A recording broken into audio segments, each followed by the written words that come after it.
transmitidas através da internet pelo nosso site www.celd.org.br. A gente pode estar acompanhando pelo celular, em casa, às vezes estamos no ônibus voltando para casa, a gente põe lá o fone, não é?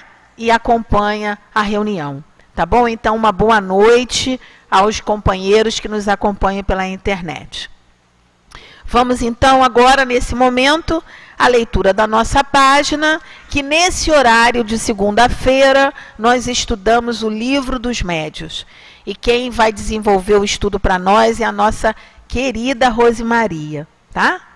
Vamos então à leitura da nossa página, que é uma página do Espírito de João Cleófas, do livro Suave Luz nas Sombras, psicografia de Divaldo Pereira Franco. O título é O Centro Espírita, e nos diz João Cleófas: o Centro Espírita é uma célula viva e pulsante, onde se forjam caracteres sob a ação enérgica do bem e do conhecimento. Mais do que uma sociedade de criaturas encarnadas, é um núcleo onde se mesclam os seres desprovidos da carne com os mergulhados no envoltório físico, em intercâmbio que faculta a evolução no programa de amor e trabalho. Escola torna-se educandário, graças ao qual a instrução alarga-se desde a geração de fenômenos educativos, de hábitos, para produzir discípulos conscientes da própria responsabilidade, até cidadãos capacitados para a vida.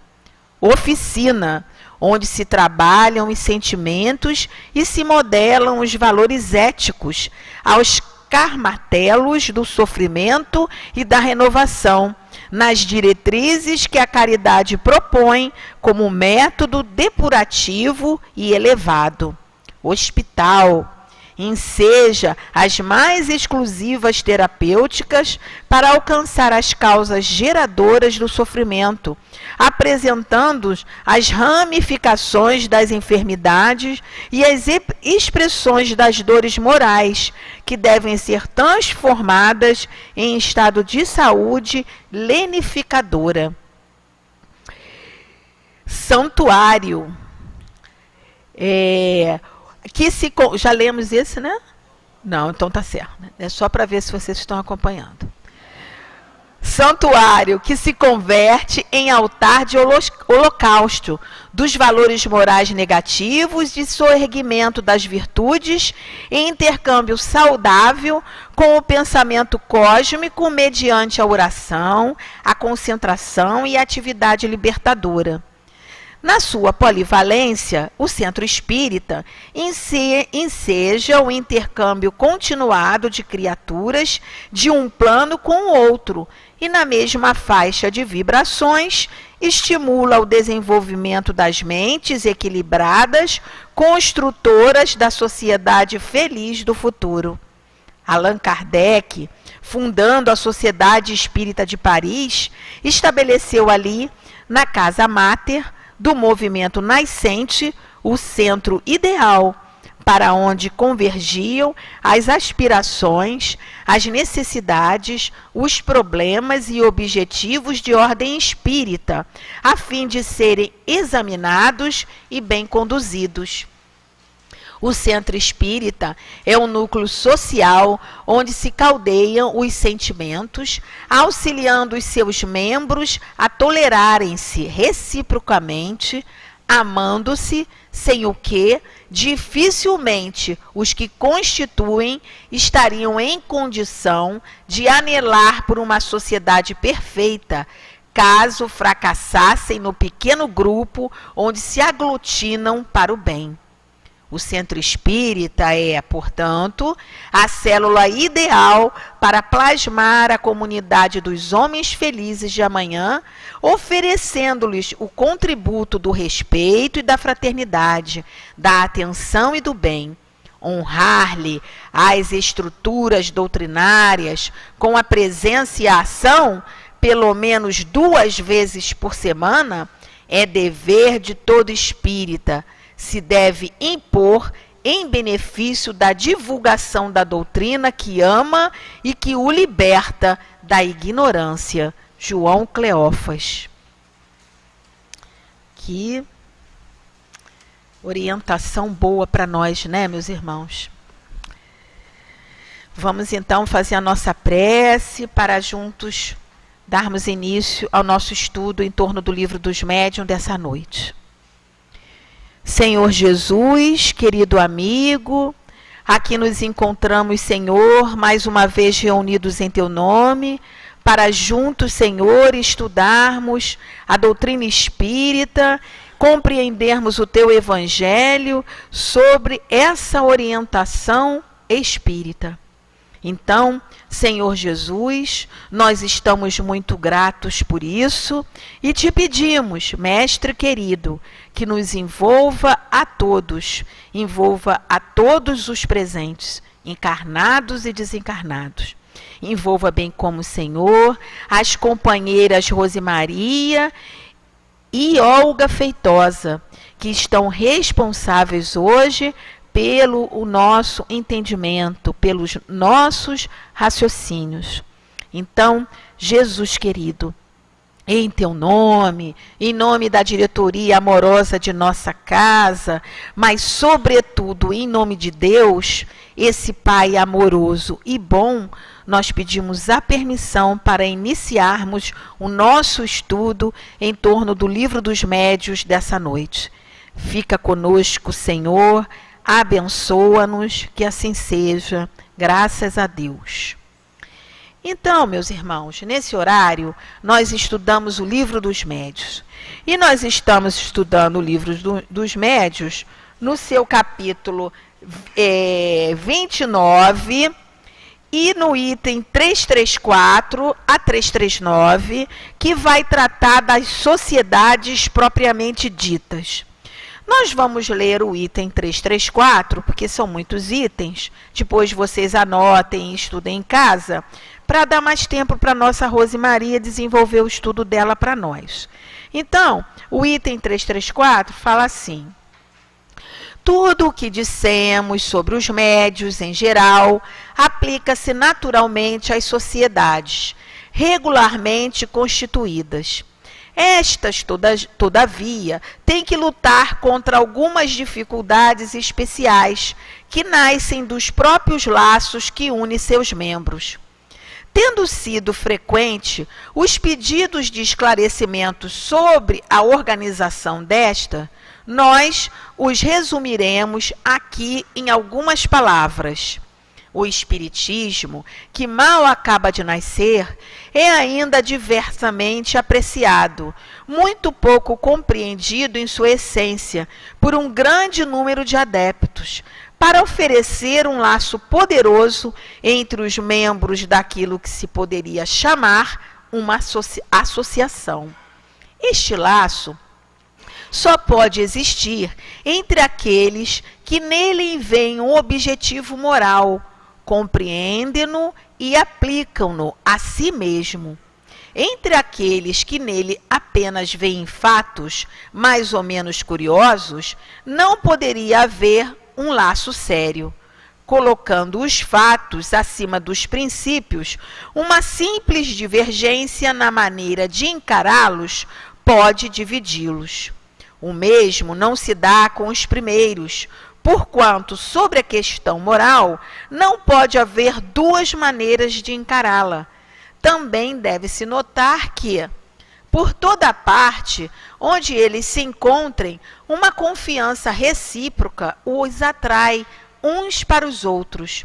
A benevolência mútua que reina entre eles exclui o vexame e o constrangimento que nascem da suscetibilidade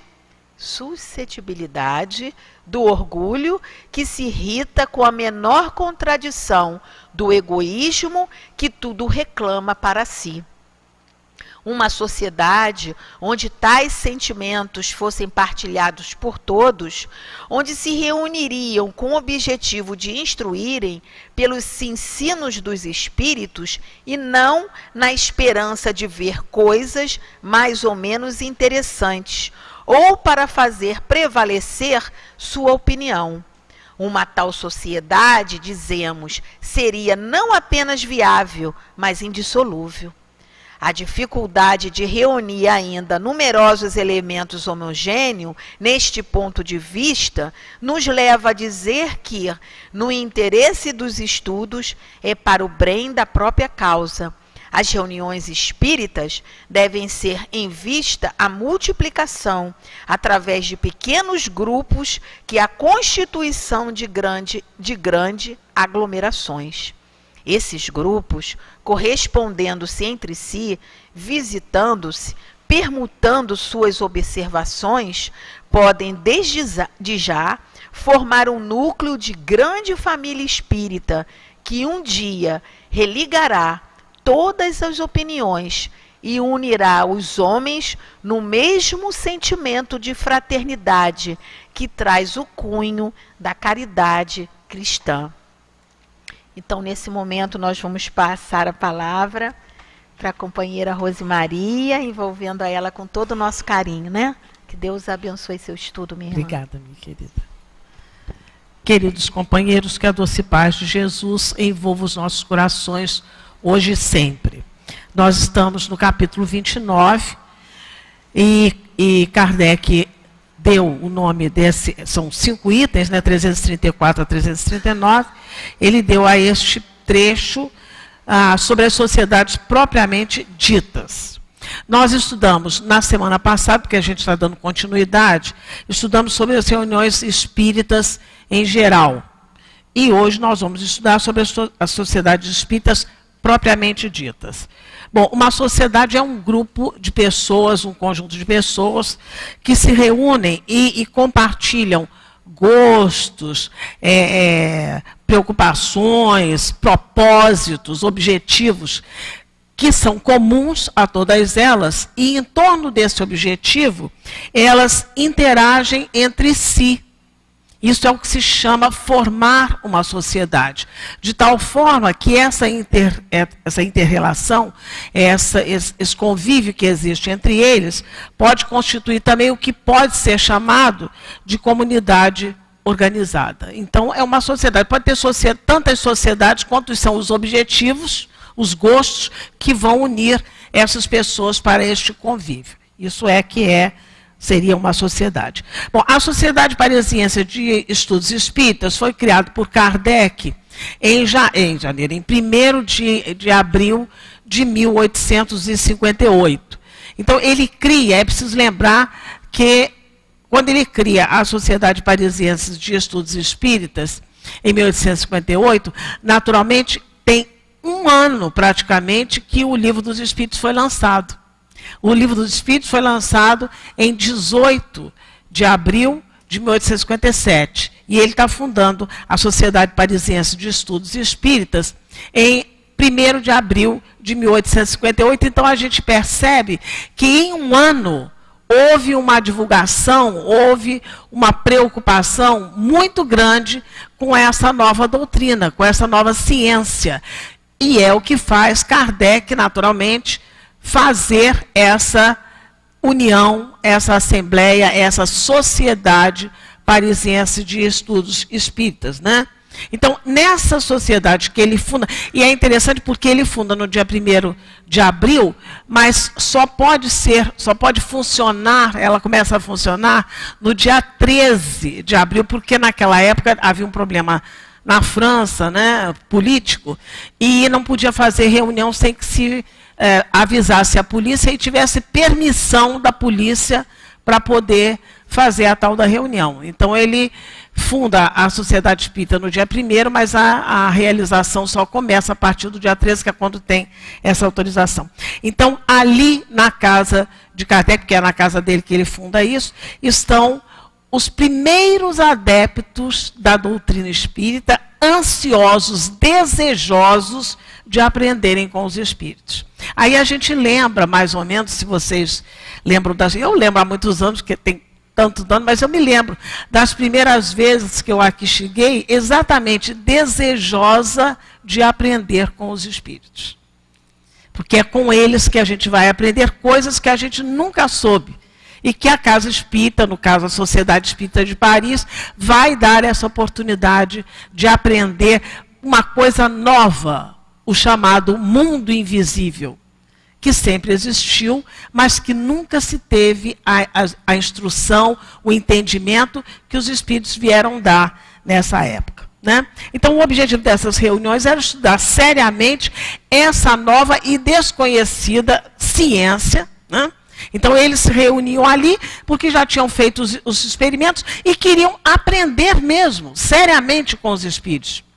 Diferente dos sábios da época que ainda eram materialistas, ainda experimentavam, ainda pesquisavam, ainda observavam, experimentavam com os médiuns os fenômenos que havia naquela época. Por quê? Porque eles achavam que aqueles fenômenos eram, entre aspas, inexplicáveis. E por que eles achavam que os fenômenos eram inexplicáveis? Porque eles não admitiam que havia espíritos. Então, como é que você vai explicar materialmente uma coisa que é feita pelos espíritos? Como é que você não vai admitir? Se você não admite que não tem espírito, então como é que você vai provar isso? Os fenômenos eram pelos espíritos. Eles investigavam para, através da ciência material, explicar aqueles fenômenos. Só que não tinha praticamente como explicar aquilo, a não ser que admitisse que eram os espíritos que fizessem isso. Né? Então, é muito interessante porque é o que se pode chamar, que os espíritos trouxeram para nós, a época em que Jesus fala que traria um consolador, outro consolador à Terra, que é a época que vem os espíritos, através desses fenômenos, trazer para nós tudo aquilo que Jesus ensinou, tudo aquilo que ele explicou, tudo aquilo que ele vivenciou de exemplos, mas agora com a possibilidade de explicar, inclusive, os fenômenos. Porque é a época que a humanidade está madura para entender esse fenômeno. Né? Então, a importância de manter a unidade entre o que Jesus falou e que agora os espíritos estão explicando com o amadurecimento da humanidade. Então, é interessante porque tem que se manter a unidade. A gente não pode sair imaginando e interpretando as coisas que Jesus falou agora que os espíritos já nos disseram o que isso significava. Por isso, a importância de manter a unidade, porque o nosso guia modelo é Jesus. No primeiro item, que é o item 334, que é o que ela leu aqui, Kardec recomenda aos grupos novos, porque aí começaram a se formar grupos de pessoas interessadas em estudar a doutrina espírita, em aprender com os espíritos. Então, ele recomenda aos grupos novos, às novas associações ou novas sociedades que se formaram, que não se fixassem, não tivessem por objetivo, não se preocupassem com os fatos curiosos, porque eram fatos curiosíssimos, e nem com os fenômenos impactantes, porque eram fenômenos impactantes. Então, Kardec recomenda: não se fixem, não se preocupem com os fatos curiosos e com os fenômenos impactantes, mas se fixem sim, se preocupem sim com as questões morais, com os ensinamentos morais que os espíritos vão trazer. Então, por quê? Porque eram coisas impactantes, os fenômenos eram assim, retumbantes. Então, ele diz nesse item 34, não se preocupe com isso, se preocupe com a parte moral, com as questões morais, os ensinamentos morais que estão vindo através dos espíritos. Né? Então, por que ele fala isso? Porque a parte moral vai manter a unidade. Você não tem como fazer uma divergência da parte moral. Ninguém conhece alguém que seja mais ou menos... Ah, fulano é mais ou menos fiel. Não existe isso. Ele é fiel. Ah, é quase honesto. Ele é um pouquinho responsável. Não existe. Ou a pessoa é ou não é. Então, quanto à parte moral, não há como divergir. A parte moral sempre vai manter a unidade. Então, ele diz isso, que se mantenha observando a parte moral, porque não vai haver divergência e, consequentemente, vai manter a unidade dos ensinamentos que os espíritos trazem para nós, né? Consequentemente, se houver essa unidade, se houver essa preocupação com a questão moral, é claro que vai haver entre os componentes da casa espírita ou de uma sociedade espírita a confiança recíproca, tanto deles para conosco como de nós para com eles, e benevolência mútua. Então, se houver isso, há uma concórdia, tanto na benevolência mútua, quanto na confiança recíproca. Agora, é interessante por quê? Porque se houver confiança, se houver benevolência de parte a parte, estão fora o quê? Justamente o orgulho e o egoísmo, que são os grandes geradores de discórdia, não só na casa espírita, em qualquer lugar. O egoísmo e o orgulho são geradores de discórdia, porque o egoísmo e o orgulho mostram o personalismo das opiniões, o personalismo daquela interpretação, né? No item 336, é uma pena que vocês não tenham aí, mas no item 336, Kardec diz assim: não esqueçamos que o Espiritismo possui inimigos interessados em atrapalhá-lo.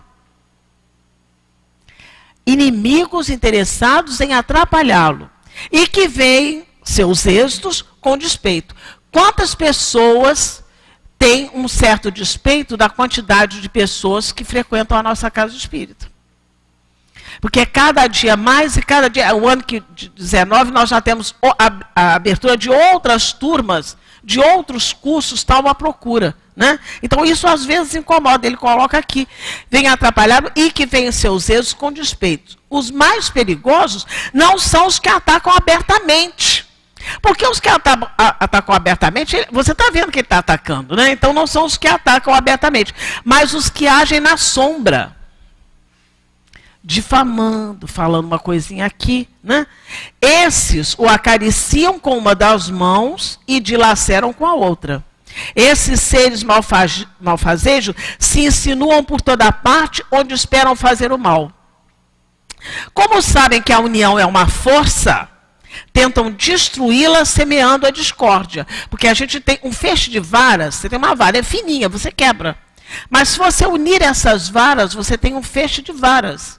Então você não consegue quebrar, porque as varas se unem e tornam-se difíceis de serem quebradas. Então a discórdia faz com que as varas se dispersem e aí fica mais fácil de atacá-lo. É o que ele está colocando aqui. Quem diz, portanto, que aqueles que nas reuniões semeiam a perturbação e a cisânia não são esses agentes provocadores interessados na desordem. Certamente não são verdadeiros e nem são bons espíritas. Nunca podem fazer o bem e podem fazer muito mal. Então é preciso que a gente preste atenção nessas pessoas que chegam à casa espírita, e como chegaram na Sociedade Espírita de Paris, por isso que Kardec faz essa seleção aqui. Pessoas que chegam para a discórdia, para semear essa discórdia. E aí mais adiante ele diz assim: diante de gente dessa espécie, apelar para os sentimentos de caridade e de fraternidade é falar com surdos voluntários. O que adianta você falar para a pessoa, mas a casa espírita precisa de fraternidade? Não adianta falar, porque surdo voluntário. O que quer dizer surdo voluntário? Como Jesus diz, qual é o pior cego? O que não quer ver. Qual é o pior surdo? O que não quer escutar. Então é falar para, ele coloca aqui, falar para surdos voluntários, pois o objetivo deles é precisamente destruir esses sentimentos de fraternidade e de caridade que constituem o maior obstáculo às suas tramóias. Um grupo que esteja coeso, você vai fazer fofoca, vai fazer tramóia, não vai adiantar, né? Ele está colocando aqui. Este estado de coisas, bastante desagradável em todas as sociedades, ainda mais o é nas sociedades espíritas, porque se não leva a uma ruptura, causa uma preocupação, olha a argumentação que Kardec usa, causa uma preocupação incompatível com o recolhimento e a atenção. Numa casa espírita você tem que ter recolhimento e atenção. Se você está preocupado com o camarada que está do seu lado, você não consegue relaxar para ter exatamente o que você precisa ter numa casa espírita, numa sociedade espírita. E no item 337, mais adiante, ele diz assim: pode-se, pois, estabelecer como princípio que todo aquele que numa reunião espírita provoque a desordem, a desunião, qualquer pessoa que chega a uma casa espírita para provocar desordem ou desunião, ostensivamente ou às escondidas, não importa se você está fazendo ostensivamente ou se está fazendo às escondidas, por quaisquer meios, é ou um agente provocador, ou pelo menos um péssimo espírita, do qual poderiam se livrar o quanto antes. Livrar-se o quanto antes, que é uma pessoa que não soma nada à casa espírita. Muito pelo contrário, ela tira qualquer equilíbrio do trabalho onde ela vai estar, né? Então, a doutrina espírita vem até nós com um objetivo, e é muito bonito porque são os próprios espíritos que dizem que é uma invasão organizada. É uma invasão organizada, porque os fenômenos espíritas sempre houve em todas as épocas. Acontece que houve uma época em que eles ficaram, entre aspas, proibidos. Porque se alguém demonstrasse algum fenômeno de mediunidade, para onde ia? Para a fogueira. Então houve uma época em que esses fenômenos mediúnicos tiveram de dar um tempo, porque senão ia todo mundo para a fogueira. Mas o que acontece? No século XIX, há o que os espíritos chamam de uma invasão organizada. É o momento em que o fenômeno aparece na Terra, porque é a época do Consolador Prometido, como estava predito lá, é a época em que esses fenômenos aparecem na Terra assim, ó, pá! Não tinha como, vai botar quantos na fogueira? Todos. Não tinha como. Então começa com Hydesville. Realmente começa ali. É impactante aqueles fenômenos de Hydesville. Mas não é só em Hydesville, não é só na América, não é só em Hydesville. Eles se ramificam, vai para a Europa, fica toda a Europa. Quer dizer, então é o que os espíritos chamam de uma invasão organizada. Foi o momento que a Terra precisou ver o que era verdadeiramente esse ser humano. Um somatório de corpo, mas também alma. E que essa alma tem potências que até ali não tinham sido percebidas, né? Então a doutrina espírita vem exatamente para confirmar a mediunidade. Confirmar a mediunidade. A mediunidade foi predita no Antigo Testamento. Joel diz isso. No futuro, vossas filhas, vossos filhos farão profecias, profetizarão, né? Vossos idosos, vossos velhos terão visões. Então, foi falado isso, que haveria chegar um tempo em que a humanidade toda poderia ser, entre aspas, profeta, porque profeta naquela época era mediunidade, né? Então, essa invasão organizada dos espíritos vem confirmar a mediunidade e a promessa que Jesus tinha dito que enviaria um Consolador, né? É o momento da chegada desse Consolador à Terra. E vem explicar como, de que maneira. Isso aqui é que é a beleza, porque que a gente chega à casa espírita. Explicar como desenvolver, como alcançar a vida moral. Como é que a gente pode alcançar, como é que a gente pode desenvolver a vida moral, que são as virtudes. Está na página que vocês vão levar para casa.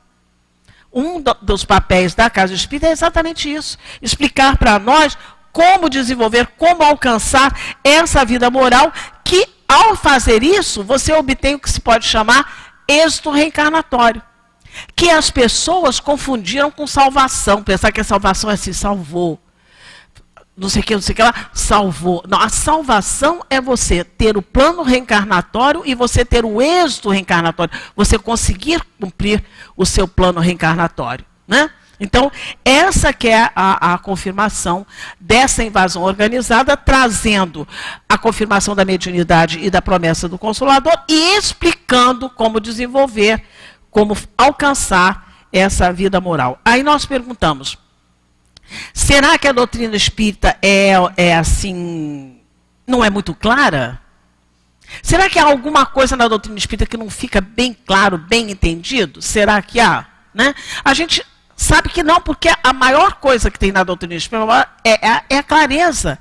Qualquer pessoa entende a clareza, basta você ler com atenção que você entende. E aí a gente pergunta, é necessário muito estudo para compreendê-la? Porque às vezes as pessoas falam, não vou para a casa espírita não, que lê muito, estuda muito. Será que é necessário muito estudo para compreender a doutrina espírita?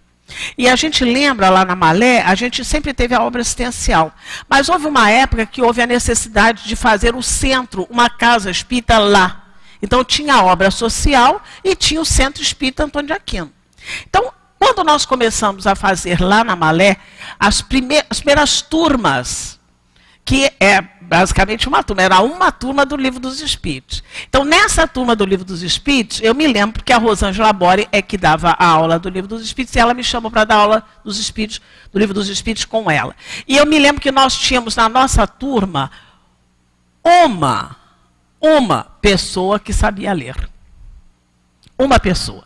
Tanto que naquela época tinha feito umas coisas, uns exercícios para fazer, a gente cortou aquilo. Né? Porque não tinha condição. Havia uma pessoa que sabia ler. E as outras, algumas conseguiam ler as palavras, mas não conseguiam entender o que lia. Mas acreditem que aquelas pessoas estão na Casa Espírita até hoje, e hoje elas leem com a maior desenvoltura. Por quê? Porque o exercício de estar estudando, de entender, porque é uma doutrina clara. Eles não tinham condição de ler o texto e entender o que lia, mas no que a gente lia e explicava para eles, então não tem nenhum problema. A doutrina espírita é altamente clara e é altamente compreensível, porque não precisa de muito estudo para compreendê-la, porque ela é simples. Ela é simples. Agora, para praticá-la na totalidade, aí a coisa fica um pouquinho complicada, né? Por quê? Porque para praticar a doutrina espírita, que são os ensinos de Jesus, na totalidade, como Jesus disse que nós deveríamos fazer, nós precisamos do que se chama maturidade do senso moral. O que é, olha o nome, maturidade do senso moral. Maturidade do senso moral ou maturidade espiritual não tem nada a ver com idade. Embora quando fala fulano, maturidade é velho. Não. Maturidade espiritual independe de idade e independe de grau de instrução também. Então, se fosse ligado à idade e fosse ligado à instrução, a gente não tinha velhinho 171, né? E a gente tem, infelizmente. E não teria crime do colarinho branco. Então, a maturidade espiritual não depende nem da idade, nem do grau de instrução, mas depende de uma frase de Paulo que classifica muito bem o que é maturidade do senso moral. Todas as coisas me são lícitas, mas nem todas as coisas me convêm. Quem é que vai dizer para mim o que me convém? A minha maturidade espiritual. A maturidade espiritual, porque, por exemplo, se você pedir uma criança para ela fazer um cardápio, ela vai botar batata frita, jujuba, tudo quanto há. Porque ela não tem maturidade física. Mas nós estamos falando da maturidade espiritual. Então, nós precisamos adquirir essa maturidade espiritual para que as coisas materiais nos apareçam e a gente possa dizer, não, isso não me interessa, isso não vai trazer edificação, isso não vai trazer modificação para mim.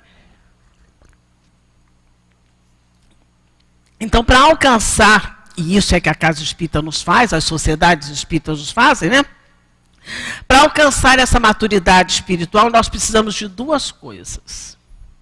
Primeiro, uma potência da alma que se chama vontade. Eu preciso querer. Eu preciso olhar que há alguma coisa que precisa ser modificada em mim. Então, eu preciso adquirir essa maturidade pela vontade e pelo esforço.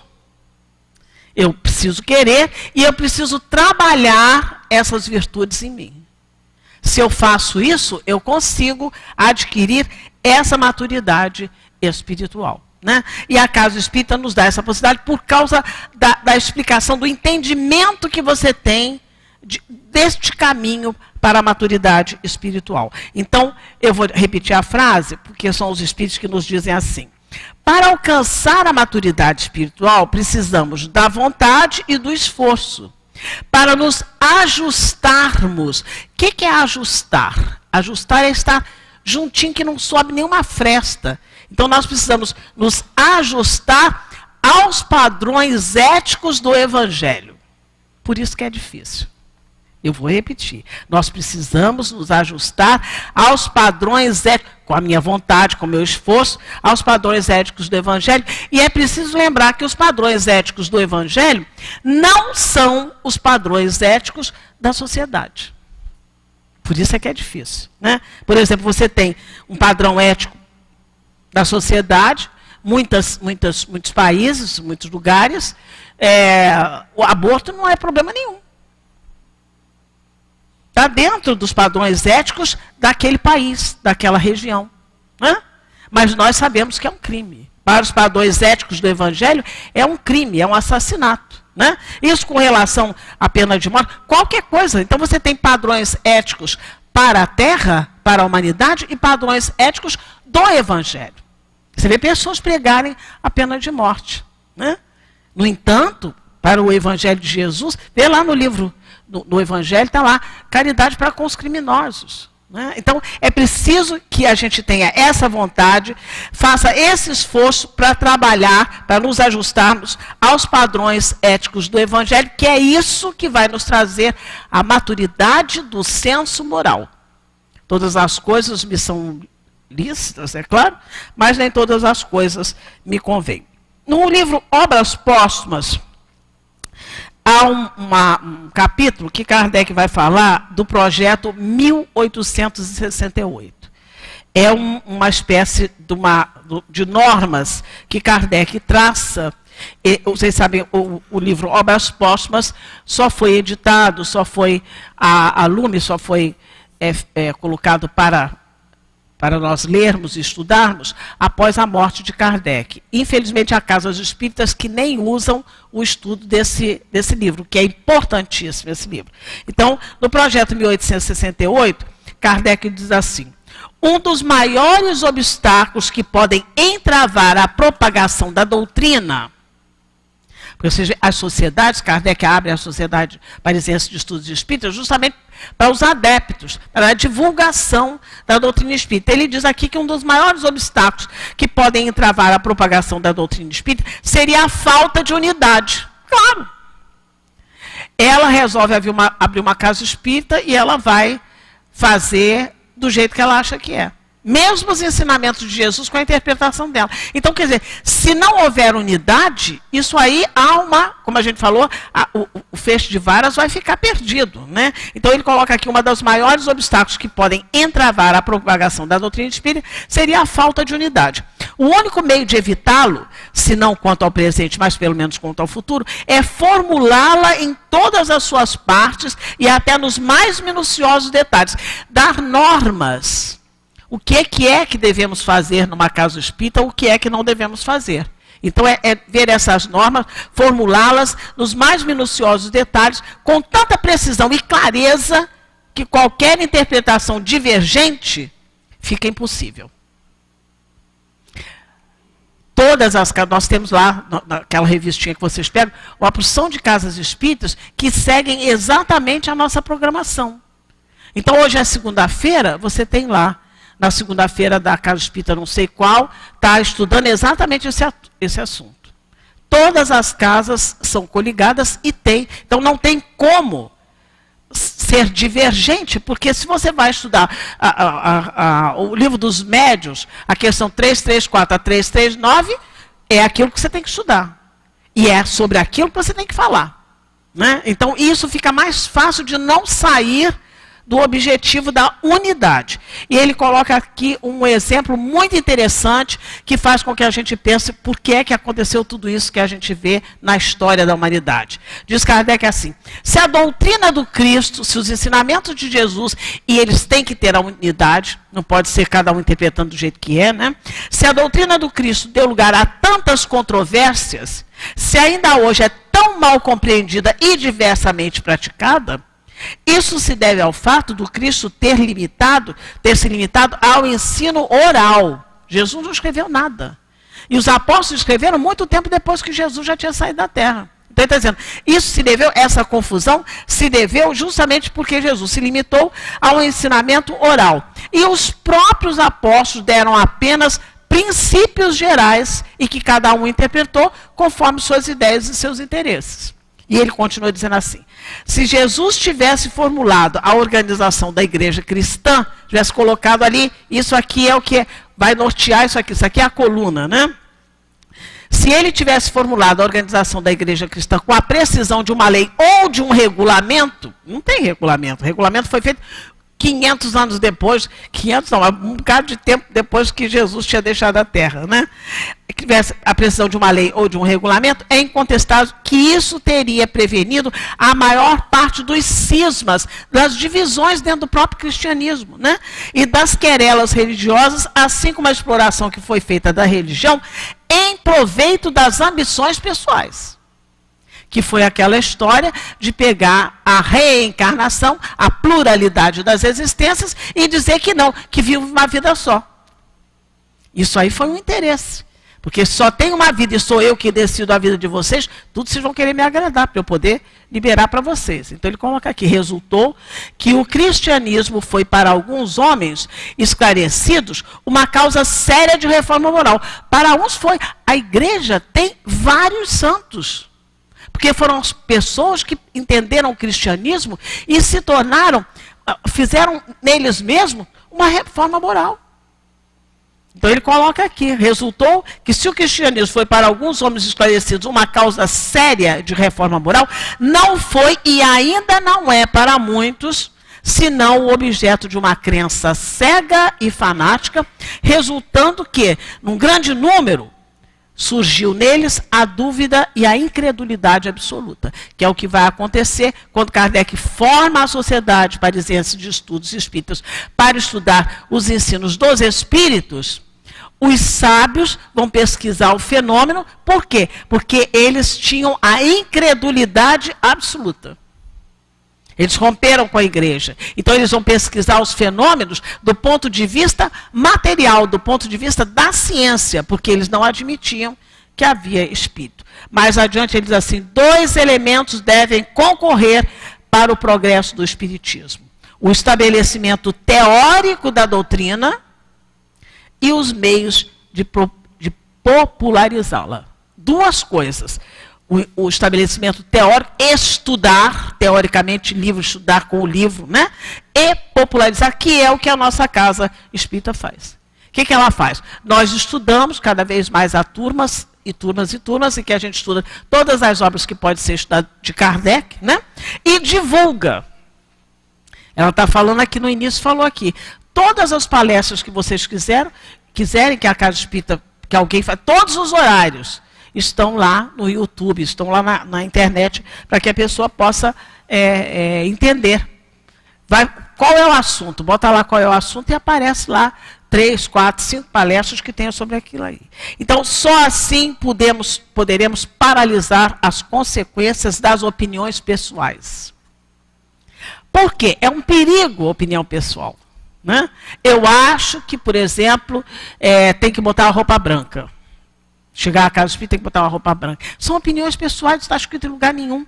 Né? Então, se a gente divulga, estuda e divulga o que estudou, aquilo que está nos livros, aquilo que a gente tem certeza, aquilo que os espíritos trouxeram para nós, você tem como paralisar essas consequências, essas opiniões pessoais daqueles que falam, primeiro, sem conhecimento, não sabe nem o que é e está falando.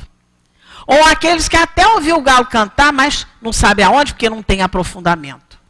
E isso é perigosíssimo, porque muitas vezes as pessoas saem deturpando princípios incontestáveis da doutrina espírita. Então, essa é uma preocupação que nós, que somos espíritas, estamos numa sociedade espírita, que o centro espírita está na página que vocês vão levar para casa. O centro espírita é uma sociedade espírita, nós estamos aqui unidos pelo mesmo objetivo de aprender com os espíritos, nós temos que tentar paralisar essas opiniões pessoais, justamente com o estudo e com a divulgação correta da doutrina espírita. Kardec nos diz nas obras póstumas, esse livro, por isso que eu estou dizendo, esse livro é importantíssimo, há casos que eu não estudo, mas é um absurdo, né? Diz assim, no Obras Póstumas, na parte que ele fala dos cismas, das divisões. Se o espiritismo não pode escapar das fraquezas humanas, como é que o espiritismo vai escapar das fraquezas humanas se nós somos seres imperfeitos? Vai esperar quem para funcionar a casa espírita? A hora que estiver nascendo asinha, olha, está nascendo asinha, está na hora de eu ir para a casa espírita. Não existe isso. Então, o espiritismo, ele tem... somos todos nós, com as nossas fraquezas, com as nossas dificuldades, porque a gente chega à casa espírita justamente para desenvolver essas virtudes, como a gente falou agora há pouco, né? Então, ele coloca aqui, se o espiritismo não pode escapar das fraquezas humanas, com as quais tem que contar sempre, é claro, pode, todavia, paralisar-lhe as consequências. E isso é o essencial. Que a gente não saia divulgando aquelas coisas. Fulano, eu acho que está no livro tal. Ele nem sabe se está no livro tal. E sai divulgando coisas que não são verdades. Coisas que trazem prejuízo à doutrina espírita. Então, como é que a gente faz para paralisar isso? Traz o livro onde está escrito corretamente o que ele está dizendo que não é verdade e dizendo que é verdade. Né? Então a gente pode paralisar com o nosso estudo metódico, sabendo que não é frequentar só as reuniões públicas. Né? Eu me lembro que eu mesmo, quando cheguei à Casa Espírita, fiquei muito tempo assistindo reunião pública, porque para mim era uma maravilha. Eu tinha tanto conhecimento e saía daqui, parecia um passarinho levezinho. Tomava o meu passo, bebia a minha água fluidificada. Só que eu comecei a ver que era uma vez por semana ou 2 vezes por semana que eu vinha, aquilo eu precisava de mais tempo, de mais estudo, de alguma coisa que eu pudesse ler para entender mais rapidamente. E é o que acontece com todos nós. Na questão 338 do nosso ensino de hoje, diz assim Kardec: além das pessoas notoriamente malvadas, tem gente que você às vezes fica até com vergonha. A pessoa é má.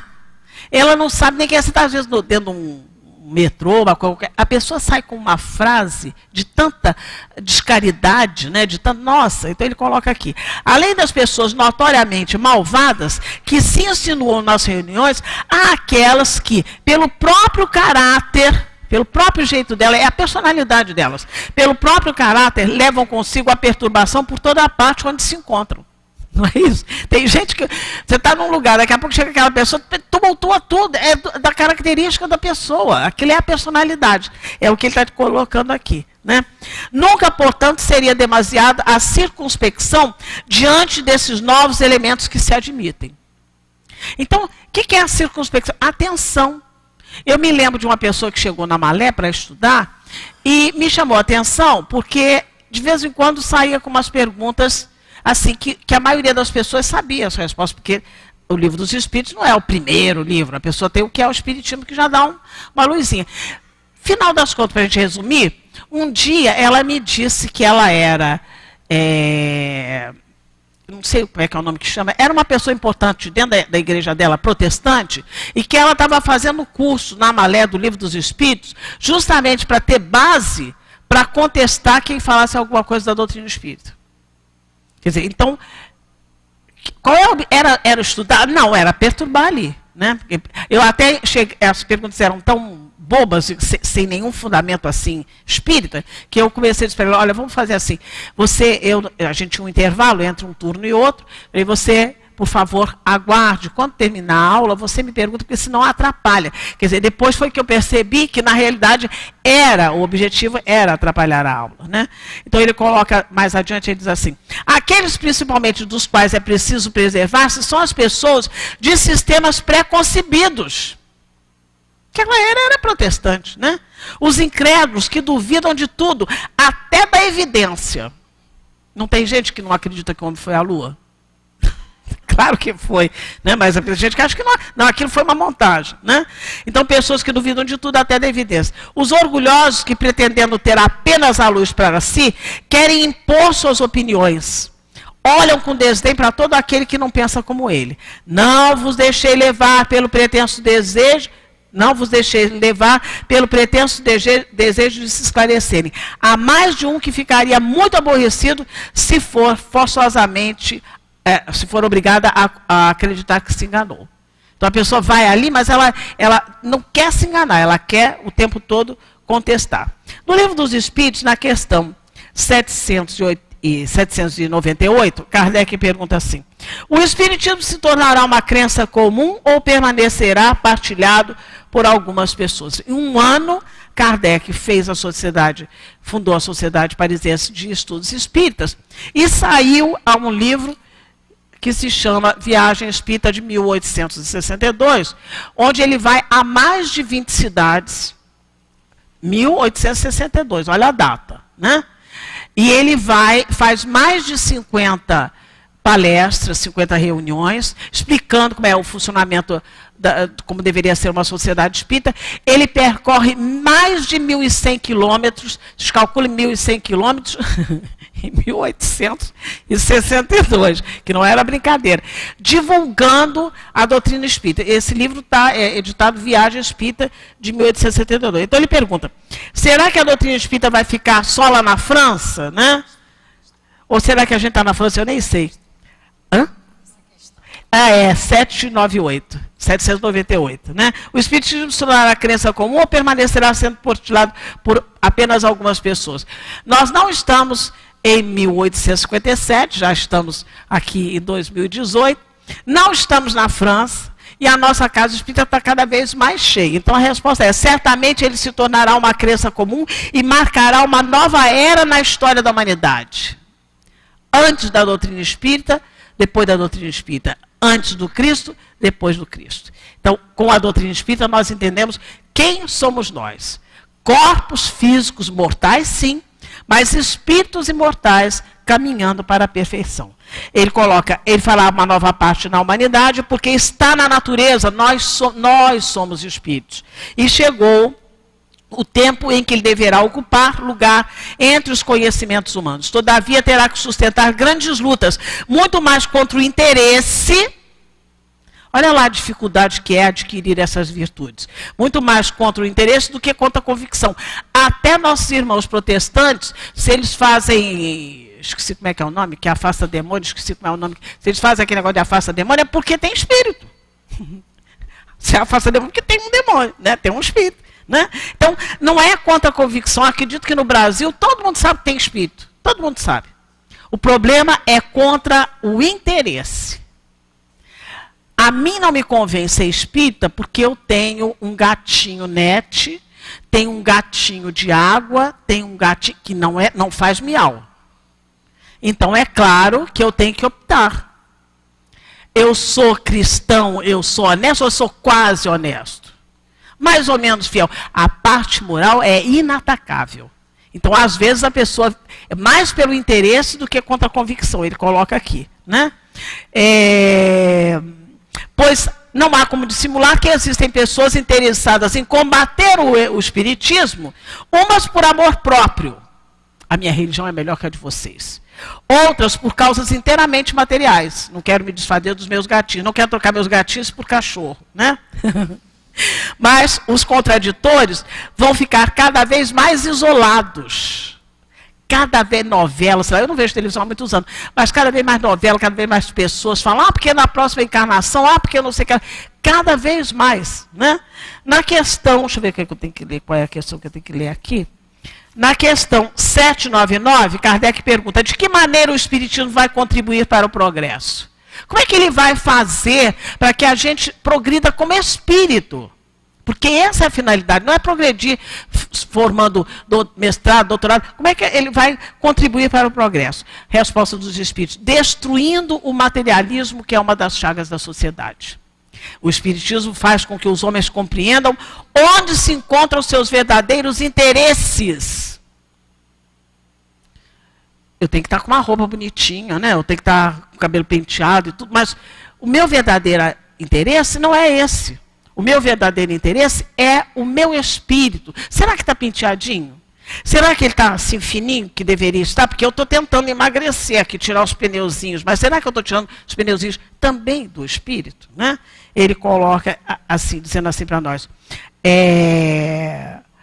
vai destruir, vai mostrar onde estão nossos verdadeiros interesses. Não estando a vida futura velada pela dúvida, ninguém tem dúvida. Todo mundo sabe que não vai tocar arpinha no céu de camisolão, não vai.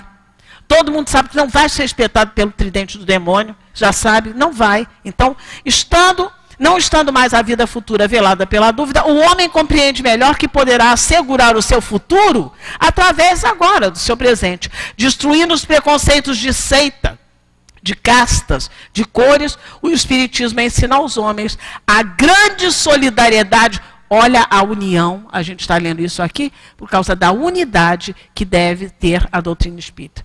Destruindo os preconceitos de seita, de castas e cores, ele ensina aos homens a grande solidariedade que deve uni-los como irmãos. Eu quero terminar, meus irmãos, primeiro, recomendando a vocês a mensagem de Erasto, que é lindíssima, no capítulo 20, item 4, que vai falar da missão dos espíritas, que somos nós. Qual é a nossa tarefa diante das sociedades propriamente ditas?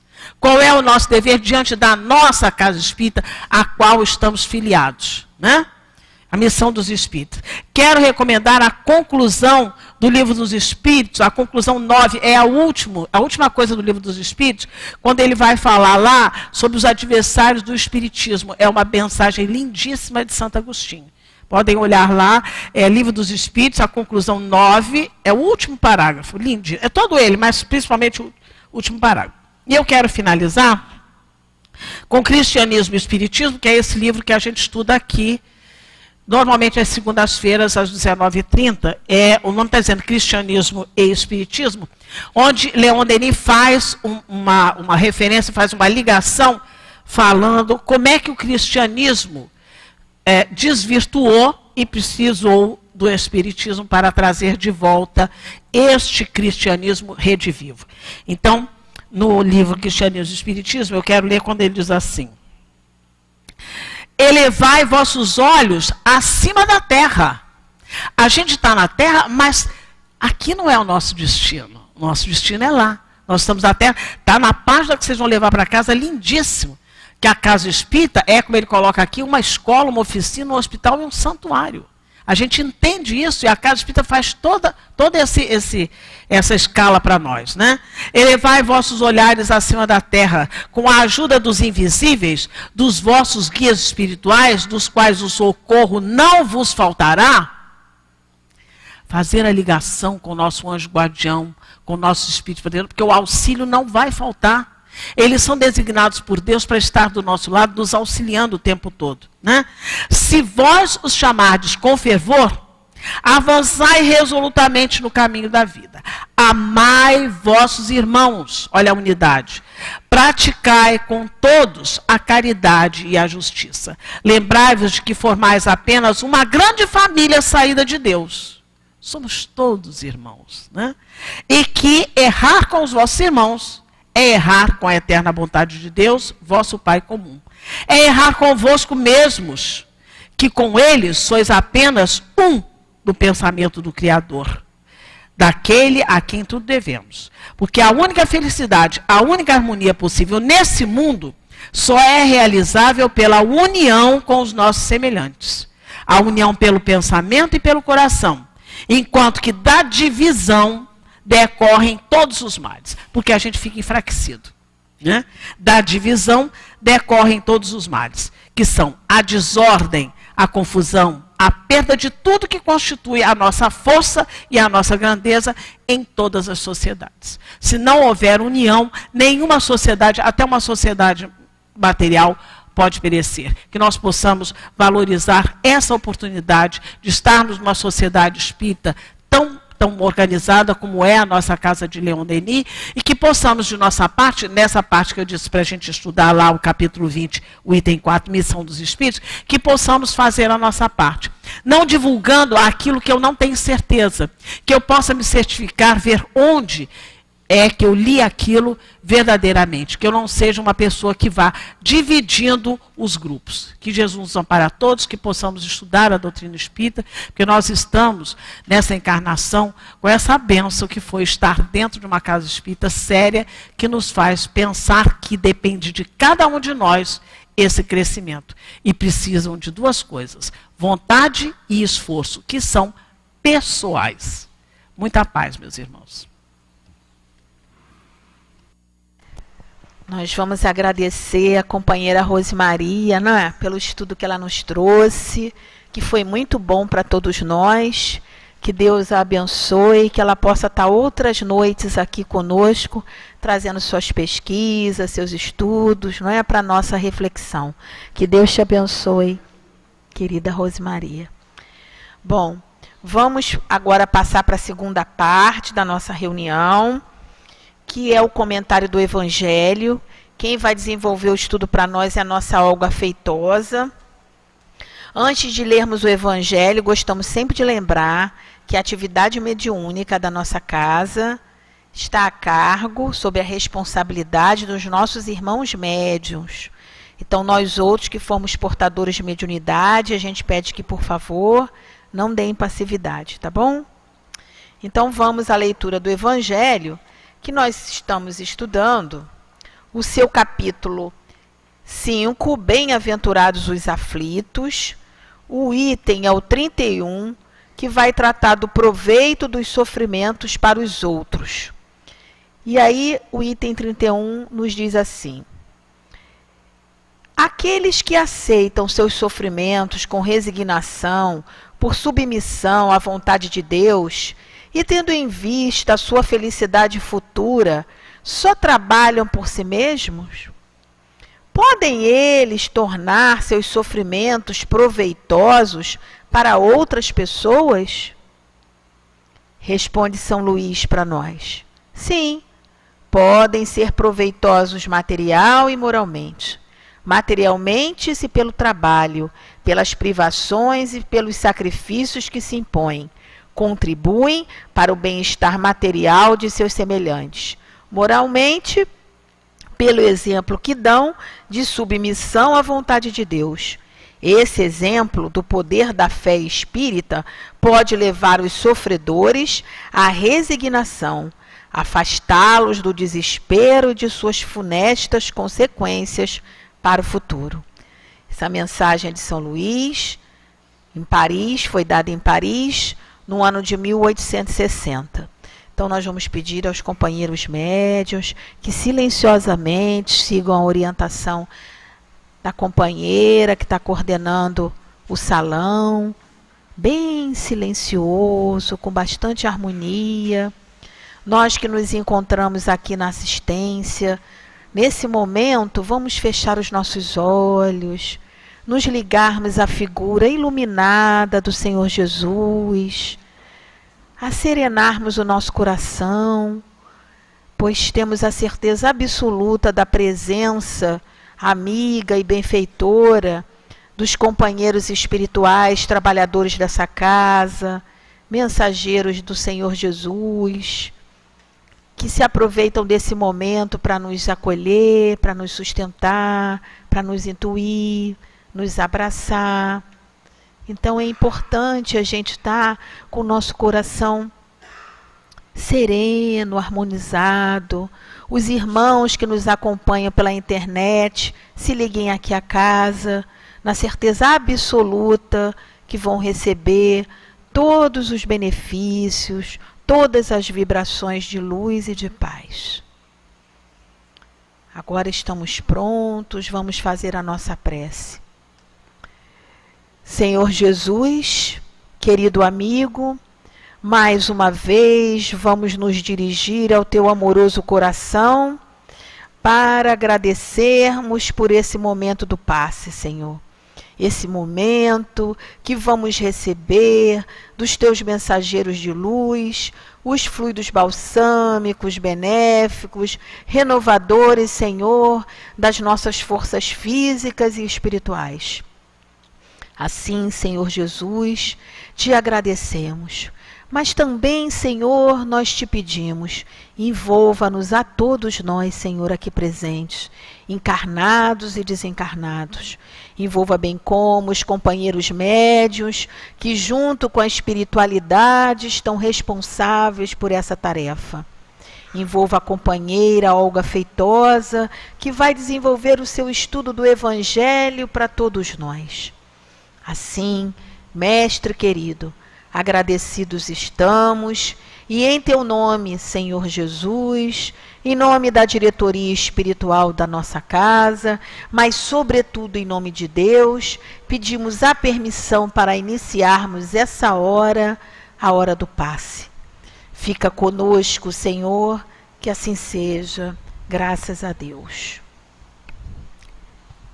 Queridos irmãos, que continuemos envolvidos nessa vibração amorosa, que o momento do passe nos favorece, que o estudo nos proporcionou, e vamos meditar um pouquinho nessa questão do nosso Evangelho, muito importante para cada um de nós, o Evangelho. Nesse capítulo 5, Bem-aventurados os aflitos, e Kardec finaliza esse capítulo falando sobre o proveito do sofrimento para os outros. O importante, na primeira questão, é ele colocando do proveito do sofrimento para si próprio, né? Que a pessoa aproveitar, tirar lições, se engrandecer com o seu sofrimento, com o seu momento de dor em que esteja passando. Quando ele nos diz um ato de submissão a Deus, é um momento de demonstração de fé, de confiança em Deus, naquilo, na escolha da prova, né, que estamos vivendo, que passamos, que fizemos um dia antes de reencarnar, e da qual estamos passando. Esse conhecimento é muito importante, essa certeza de que Deus está nos amparando, de que os amigos espirituais estão nos amparando e estão nos ajudando nesse momento. Então, esse momento, nos diz Kardec, pode ser proveitoso materialmente e moralmente. Materialmente pelos trabalhos, pelas privações e pelos sacrifícios que se impõem. A gente sabe que quando estamos passando por um sofrimento, vamos imaginar-se um sofrimento no leito de dor, onde nós estamos privados de muitas coisas e que precisamos ser resignados àquele momento de recolhimento, de isolação, em que estamos isolados, né? De muitos prazeres que vivíamos, que gostávamos, onde precisamos nos submeter à ajuda de outras pessoas, nos auxiliando.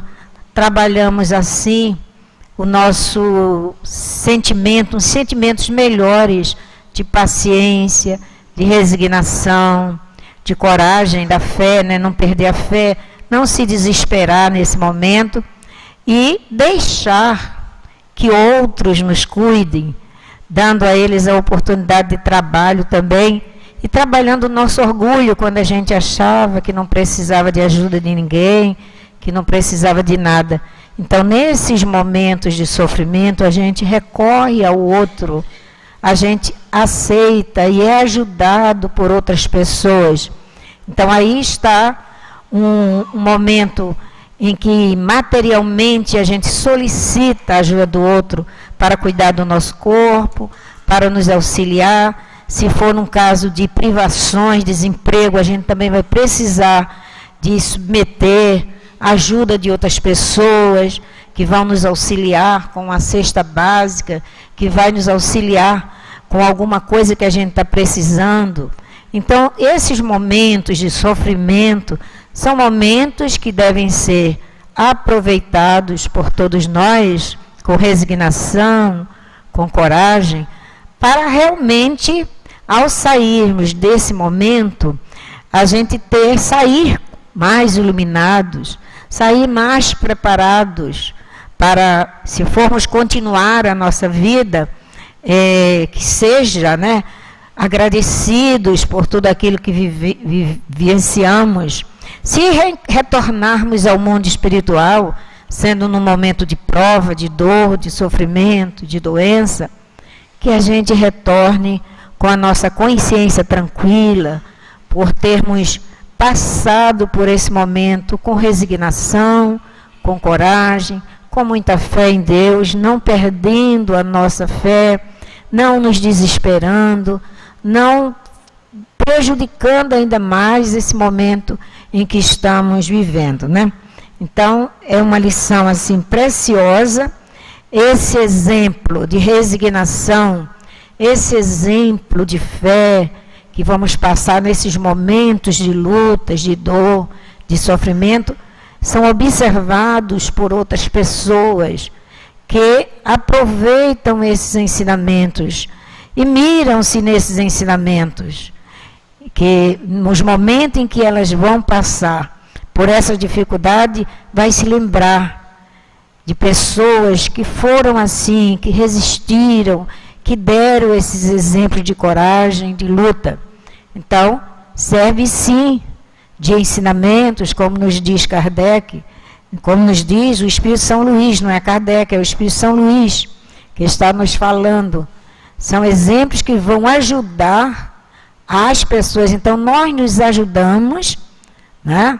Um momento de ajuda para conosco mesmo e para com o outro, que vai nos observar e vai tirar aí exemplos e vai estar trabalhando no momento de caridade quando estão nos auxiliando.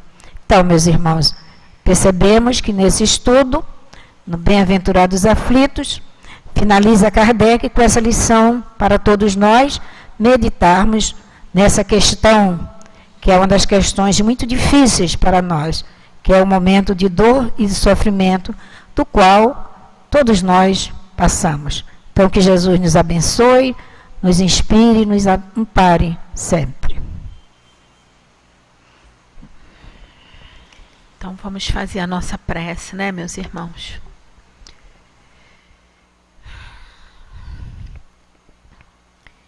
E assim, Senhor, e assim, Deus Pai de infinito amor e misericórdia, chegamos ao final da nossa reunião de estudos e passes dessa casa abençoada. E, Senhor, nós queremos encerrar essa noite de estudos agradecendo, sempre agradecendo, Senhor, por nessa encarnação nós termos essa oportunidade do conhecimento da doutrina espírita, do esclarecimento do teu evangelho de amor à luz da doutrina espírita, de estarmos numa casa séria, de estudo e de trabalho, acolhidos por uma espiritualidade amiga e generosa. Então, Senhor, nós queremos encerrar essa reunião te dizendo assim: muito obrigada, Senhor. Mas também, Senhor, te pedimos, porque ainda somos muito complicadinhos. Então nós te pedimos, Senhor, que nos ajude, nos fortaleça a vontade firme de continuar avançando no caminho do bem, estudando, melhorando a cada dia, não aos outros, Senhor, mas a nós mesmos. Proteja-nos para que possamos chegar aos nossos locais de origem, debaixo da tua proteção e do teu amparo. Assim, Senhor Jesus, queremos encerrar lembrando que o Senhor é nosso pastor e não nos faltará.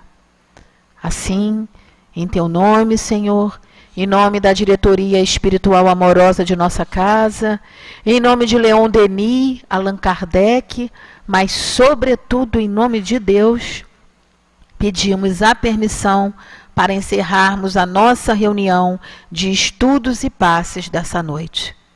Que assim seja, graças a Deus. Vamos em paz, meus irmãos.